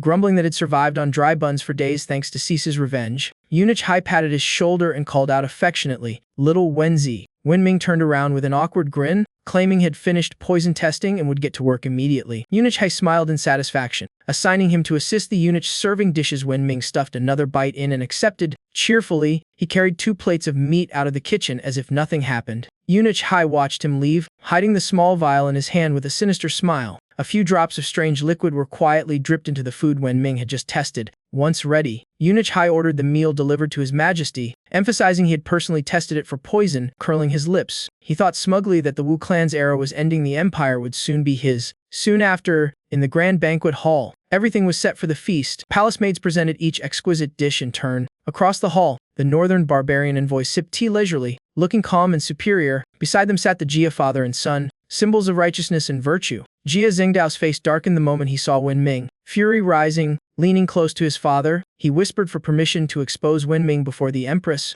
Jia Renai glared and scolded softly that it wasn't time yet, no rash acts that would shame the court. Jia Xingdao reluctantly backed down, tail between his legs. Meanwhile, Wen Ming yawned endlessly, silently cursing his sleepless nights tormented by both Sisai and Liu Ruan. Hiding behind the door, Seisa's eyes burned with suspicion. She was sure he was colluding with the northern barbarians. Suddenly, Wen Ming's hair stood on end. Feeling someone's gaze from behind, he spun around, but Sisi had already vanished without a trace. Muttering in confusion, he shivered, sensing unseen eyes stalking him. At once, Liu Ruan's voice thundered in his head, scolding him for slacking off on finding the dragon vein. Wen Ming froze, mouth agape as if struck by lightning. He bowed his head, admitting he was still searching but hadn't found a single clue. Liu Ruan roared like thunder, warning that if he failed today, should tell the Empress everything about his lower part. Wen Ming clutched his head in despair, wondering what karmic sin had doomed him to such female torment. That panicked look only convinced Sisai even more that he was hiding a grave crime. Gritting her teeth, she vowed to expose his collusion with the northern barbarians once and for all. She darted off like the wind, but her movements caught Wuxin's attention. Wuxin pondered silently, noticing how Sisa's gaze never left Wen Ming. Could there be something between them? Just then, Eunuch Heist stepped forward, respectfully announcing that all was ready. The Empress ordered the banquet to begin. Nabu couldn't resist, grabbing a roast chicken and gnawing at it nosily, moaning with delight. He praised it mid-bite, declaring the martial dynasty's cuisine divine. His crude manners stunned the civil officials. Jia Rally whispered disdainfully, calling them uncultured savages. Bei Dai shot him a warning glance, reminding Nabu to restrain himself for the plan. He nodded perfunctorily. Without delay, Bei Dai stood and loudly proclaimed he brought 3 riddles from the Great Gan to challenge with scholars and warriors. The hall buzzed in excitement, everyone curious to hear the challenge. The Wu officials sneered, dismissing barbarian riddles as trivial nonsense. Nabu provoked further, asking bluntly if Her Majesty dared to accept. Wuxin calmly replied that 3 riddles were nothing. Martial dynasty feared no challenge, so let them begin. Bei Dai laughed smugly,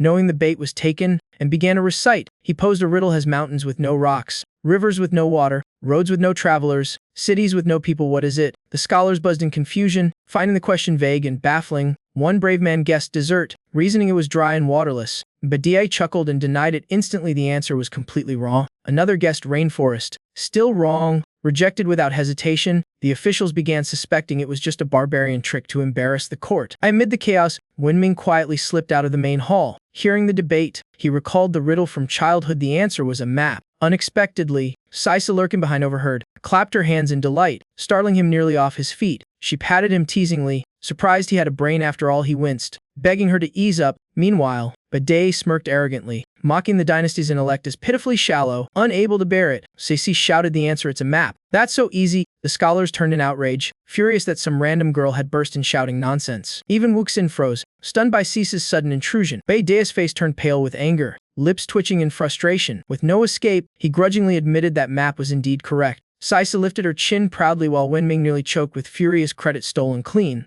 Yet he quickly schemed, secretly thanking her for causing chaos so he could sneak off to find the dragon vein. Suddenly, Bei Dai's mouth curled into a cold grin, laughter dripping with menace. He stood and declared darkly that 2 more riddles remained. Sisai stood hands on hips, boldly daring him to continue. Shed make the hall bow in awe. Bei Dai laughed loudly, mocking that her confidence might soon be blown away like dust. Then he turned and called for Nabu to step forward. Nabu grinned, pulling out a rolled beast-eyed scroll, announcing the second riddle was written on it. One glance made Sisi dizzy. She couldn't understand a single strange symbol. The hide was covered in unfamiliar markings, all written in English. She shouted in frustration, and complaining this demonic language was worse than ancient Sanskrit. The officials crowded around, curious to see if they could make sense of it. They whispered that it looked like talismans drawn with chicken feathers, like those Western traders carried. One murmured it might be readable with study, but it looked utterly bizarre. Seeing the court baffled, Bei Dai sneered, mocking that not one of these geniuses could read a single word. Sisai blushed but stepped up, shouting back that she wasn't giving up yet. Bei Dai shrugged and invited her to try, inwardly gloating that no one here knew the foreign script. At that moment, Wen Ming glanced toward the commotion,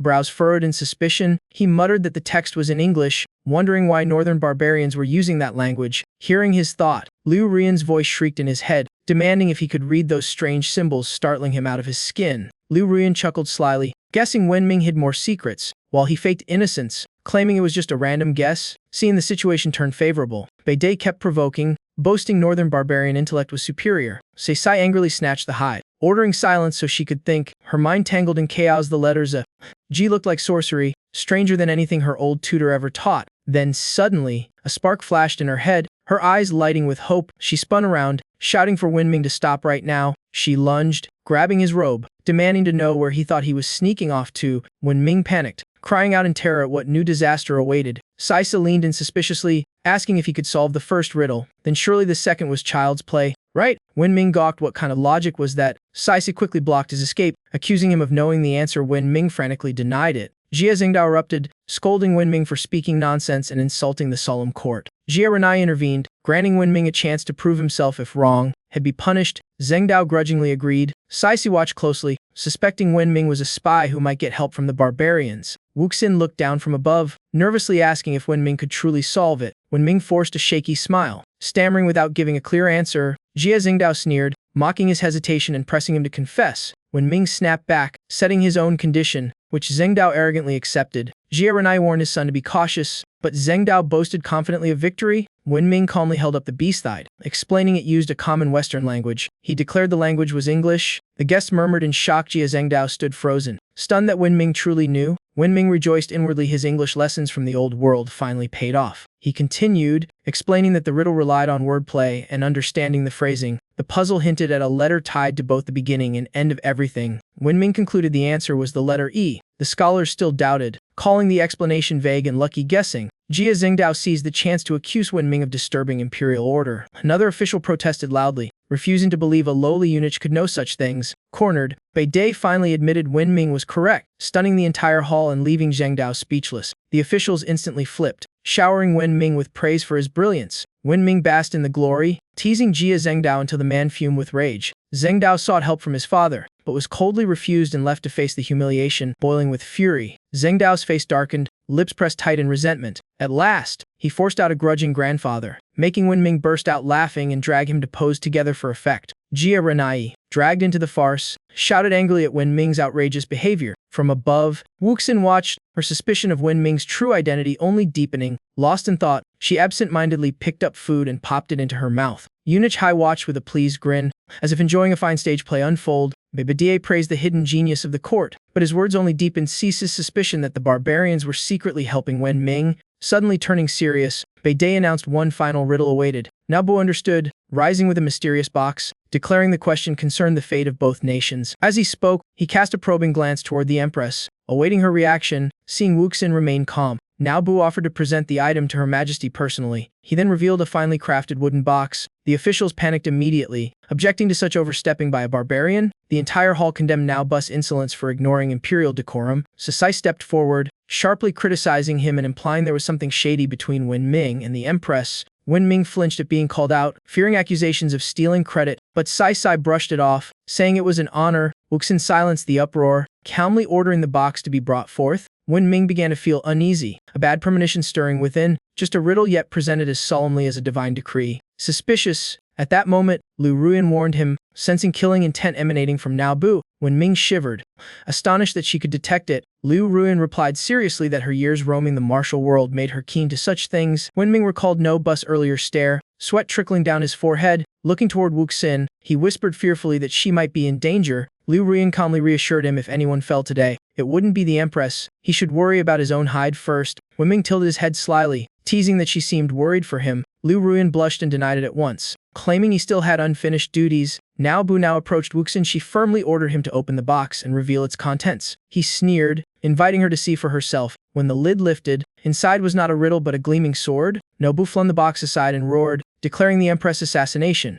Wenming shouted in horror, realizing it was real. Lu Ruyan only sighed it was just as Shed warned. Sisai screamed, calling for guards to protect the Empress as officials scattered in panic. Nabu laughed maniacally, pulling out 2 bombs, daring anyone to stop his coup. With a shout, he hurled them, black smoke flooding the grand hall. Wenming coughed violently in the haze. Realizing the enemy had planned this meticulously, Wuxin remained unflinching, shouting through the smoke, mocking such cowardly tricks. Suddenly she froze, dodging aside but still cut across the shoulder, then swiftly retreated from another deadly strike. Sweat poured down her pale face as her body began to lose control. Something strange was happening. Nabu roared in frustration, cursing the weak poison for not slowing her enough. Eunuch Hai strode out leisurely, smirking that the poison simply needed more time to take full effect. At that instant, Wuxin realized with fury that she had been poisoned through the food. She demanded to know why Hagong would betray her after years of trust. He laughed coldly, mocking her naive faith, just as a guard burst in to raise the alarm. But before the man could act, Hagong struck his acupoint, felling him instantly. Raging about the court's injustice toward him, Nabu impatiently urged him to kill quickly, but Hagong snapped back that he took no orders from barbarians.